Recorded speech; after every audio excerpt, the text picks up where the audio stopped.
Greetings from my cabin in the woods.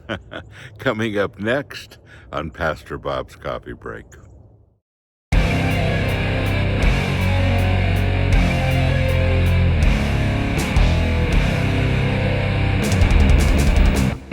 Well, as you can see behind me, I have moved, and I'm very excited. I have 8 acres of trees, and there's a bit of a clearing here. Most of it is trees, and a little bit out in the country.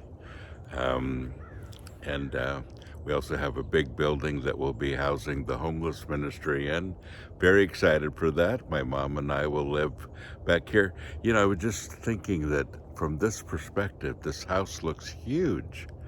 It's not that big, but it's a great place. And I've always wanted to live in a cabin. I always wanted to live in a cabin with a 2-story fireplace, and it has both. So very exciting. So folks, you've written some great comments and great questions, and we'll continue to answer. Talked a little bit about church yesterday and got this question, dear Pastor Bob. Don't you think that online church is a viable option, especially when it's done on Zoom? Interesting. And I got a lot of you that said, you know, what about online church? A lot of people got very used to doing church during COVID online and continued to do it. And is that a good option? And the answer is no.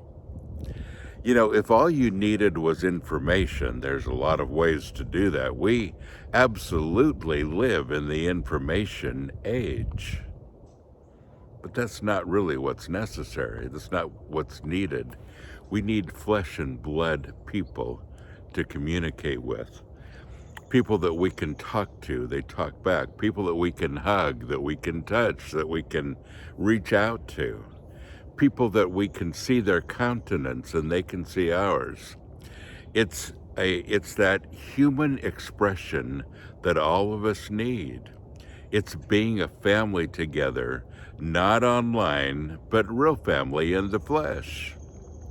And so this is the important thing, folks, that we connect in some way with real live people.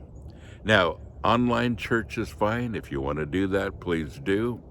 But a lot of people say, well, that's my church. That's what I do. And it's not a definition of church. It's a definition of information, but not church.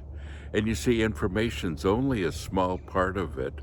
That communication that you get being there in person and talking back and forth and relating to other people, man, that's important.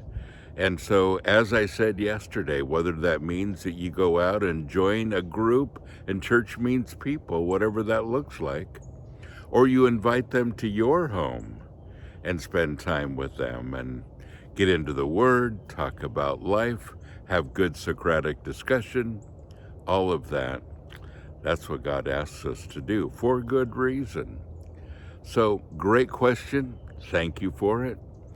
But no, it's not good enough. Folks, thank you for joining me. I appreciate you spending this time with me. And now while I'm moving, and we still don't have any furniture, it's in the trucks, and the trucks are all sitting here too, and everything's kind of on pause right now. Been difficult to keep up with the homeless ministry as we do this too, and so everything moves very slowly, but we'll get there. And I'm hoping to have a place to record inside. It just isn't any place yet. Folks, don't forget, you are blessed. Let that sink in for a minute. You are blessed. So go and be a blessing.